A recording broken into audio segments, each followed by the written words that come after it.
Have a nice day, children. Today, our lesson is Unit 7 Mapping Skills from Geography. Mapping skills are the basics to understand a map and to interpret the area depicted. Maps are introduced with its components such as scale, signs, and symbols. Surveying is the process of recording the measurement of a land area. Its outcomes are the data sources of maps. The lesson deals with the latest techniques of mapping, remote sensing, GPS, GIS, global navigation system, and web maps of the 21st century. Map as a tool. A map is the basic tool of a geographer. It illustrates the Earth's surface clearly and effectively through a combination of drawings, words, and symbols. Thus, maps form an integral part of teaching geography. Map is a location guide. Maps and cartography. A map is defined as the miniature image of the three-dimensional Earth surface on a paper, cloth, or any flat surface. The art of map making is called cartography. A cartographer is one who measures, analyzes, and interprets geographical information to create maps and charts for political, cultural, and educational purposes. Components of a map. A map should include the following components, namely title, scale, direction, grid system, projection, legend, conventional signs, and symbols. Let's see about one by one. Title, that is, defines the purpose of a map and what type of map you are looking at. Title, it indicates the purpose or theme of the map. Example, already you had seen India physical, world political, Tamil Nadu transport, India atlas. Next, scale. A scale is the ratio between the actual on the map to the actual distance on the ground. Scales can be represented in three methods. They are the statement, representative fraction, and linear or graphical scale methods.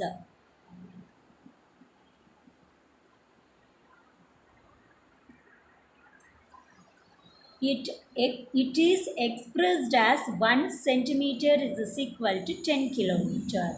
It is usually abbreviated as representative fraction, that is RF is equal to distance on the map divided by distance on the ground. Let's see about linear or graphical scale. In a map, a linear scale is represented by a straight line divided into equal parts, that is primary and secondary, to show what these markings represent on the actual ground. This scale helps in the direct measurement of distance on the map. Next we'll see about, that is the next component, direction. Maps are drawn normally with the north orientation. North direction in a map is always towards the north pole of the earth. If you position yourself looking at the north pole, on your right will be the east, your left will be the west, at your back will be the south. The four main directions are called the cardinal directions. Next component is Grid system. The location of a place can be simply defined by its latitude and longitude. In normal practice, latitude is stated first and then comes the longitude. The latitude and longitude of a place can be expressed in units of degree, minutes, and seconds.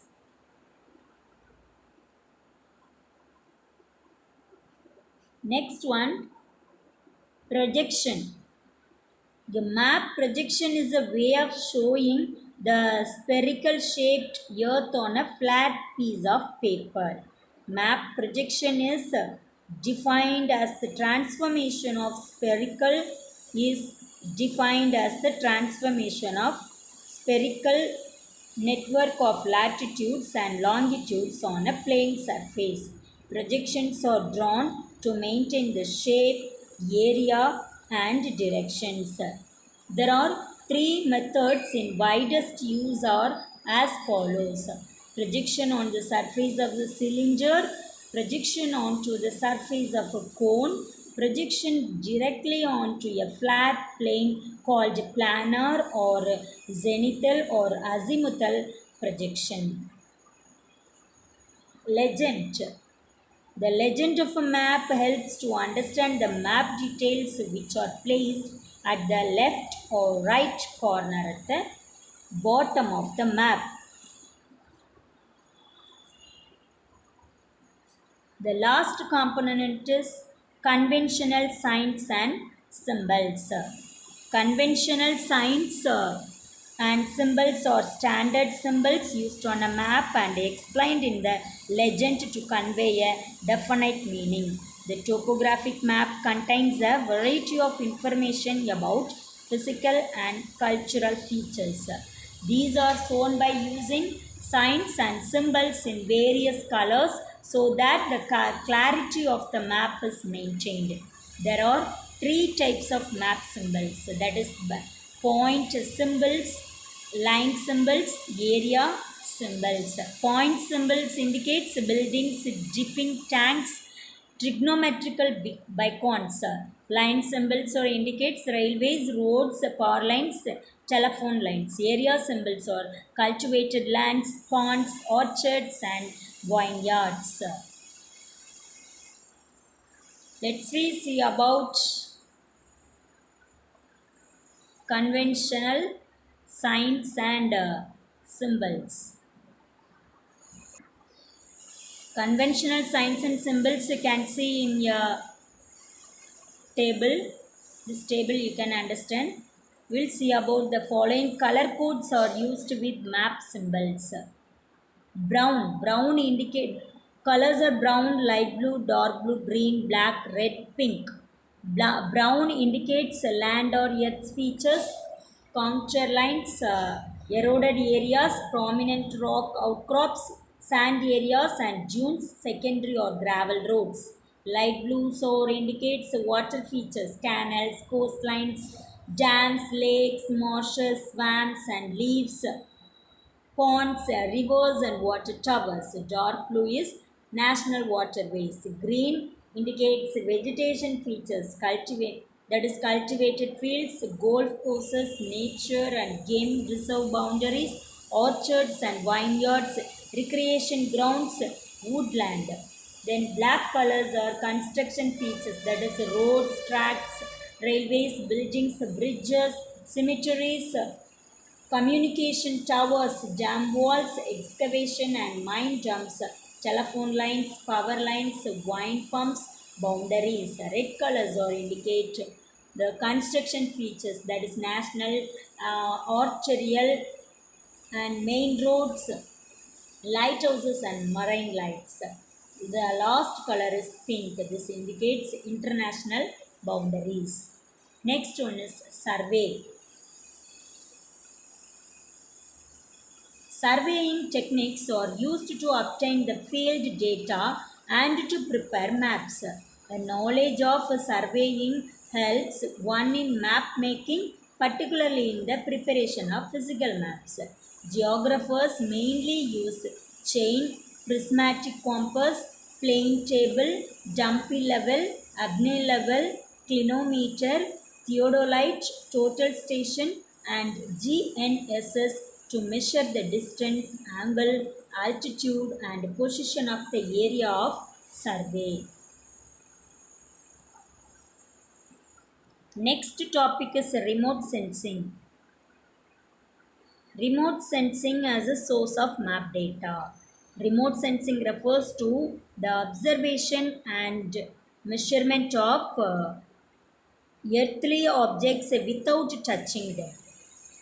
Remote means far away and sensing means observing or collecting information. So that is the meanings of remote sensing is acquiring information of things or places from a distance using a variety of tools and methods. During the 20th century, airborne photographs and satellite remote sensing developed swiftly. Next, we will see about the aerial photography. Aerial photography refers to the technique of obtaining information about places or objects or phenomena with the help of photographs taken using cameras mounted on low flying birds, balloons, helicopters, aeroplanes, and drones. The aerial photographs are captured continuously with the time gap of 10 to 30 seconds at a fixed height. Each photo will have a slight overlap of the area in the preceding photo. By making the mosaic of all the photos excluding the overlapping areas, a stereoscopic 3D image of the study area can be produced. Felix Nadar. Felix Nadar was a French photographer, journalist, novelist, and balloonist.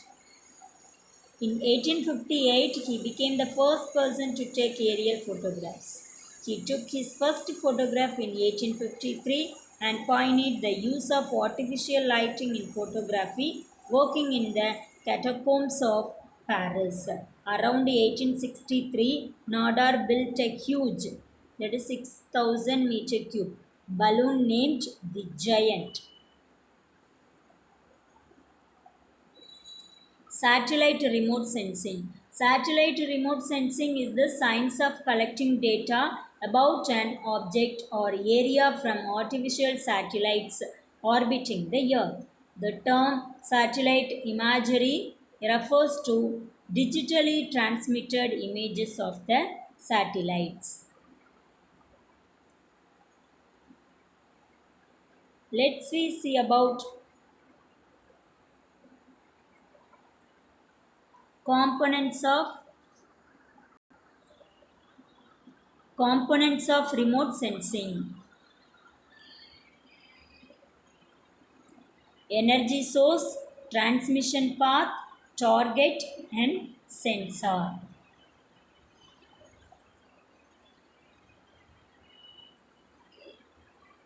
This is the table satellite remote sensing and aerial photography.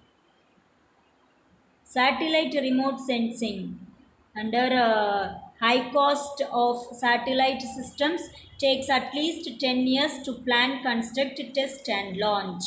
Aerial photography under the surveying can be planned and executed in a shorter time economically. In satellite remote sensing, satellites collect large amount of data of the entire area in a short span, whereas in aerial photography takes more time to capture an area. Aircraft needs to fly back and forth.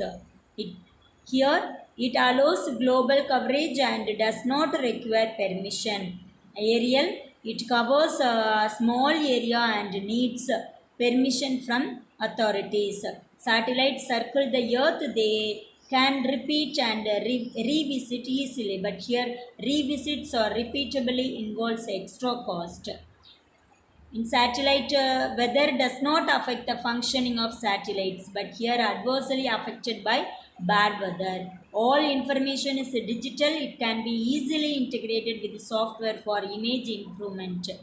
in satellite remote sensing. Here, aerial photography is an analog record, so no further improvement is possible after obtaining the photographs. Global Navigation Satellite System, that is GNSS.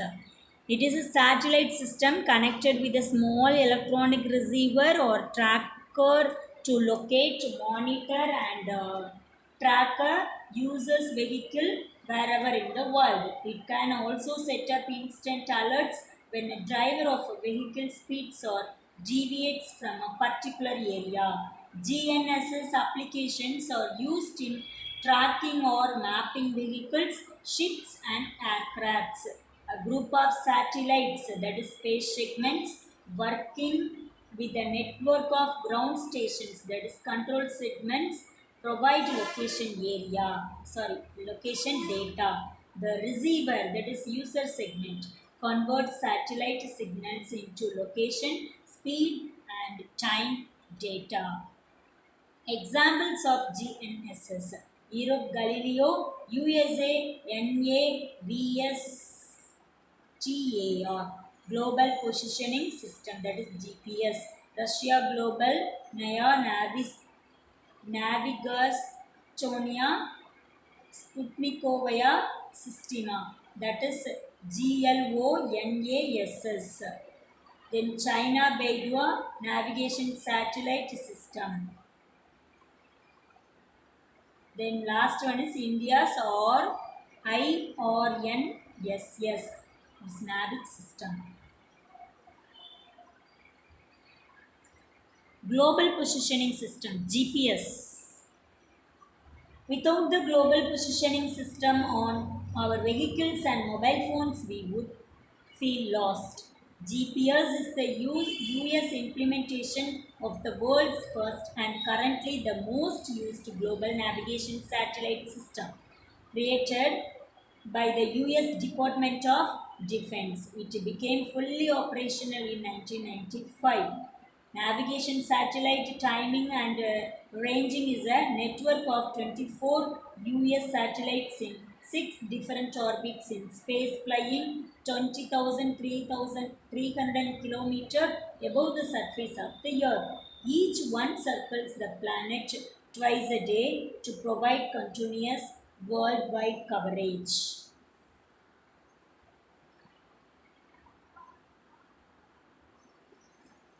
Advantages of GPS. GPS technology has tremendous applications in everything from mobile phones, watches, bulldozers, shipping containers, and ATMs. The main purpose of GPS is to help in providing accurate transport data, that is distance, route, and direction. It helps in military searches and rescue in wars.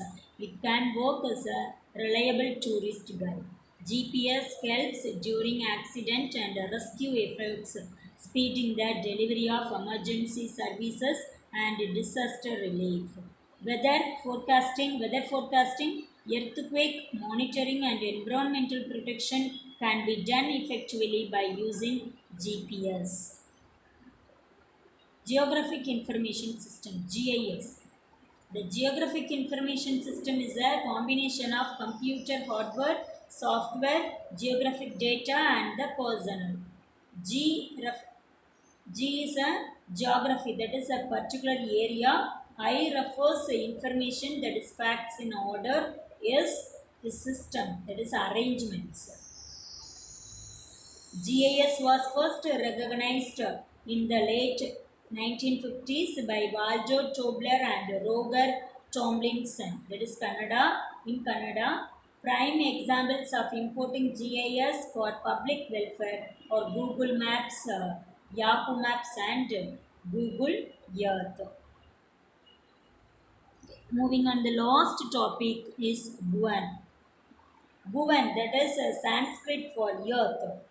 Bhuvan is a free internet-based computer application launched by the ISRO, that is Indian Space Research Organization, on August 12, 2009. It enables visualization of Indian remote sensing, that is IRS, Images taken over a year ago by ISRO's 7 satellites, including Cartosat 1 and Cartosat 2.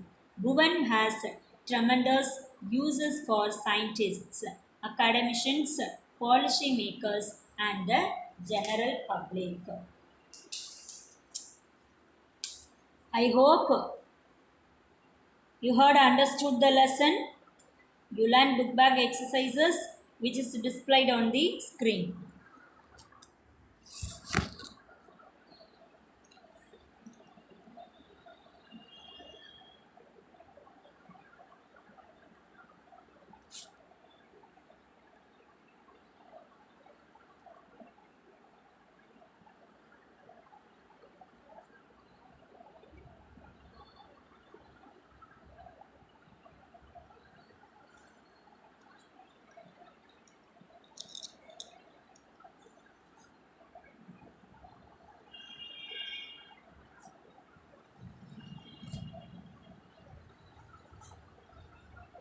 Thank you, Ma. You take care of yourself. Bye.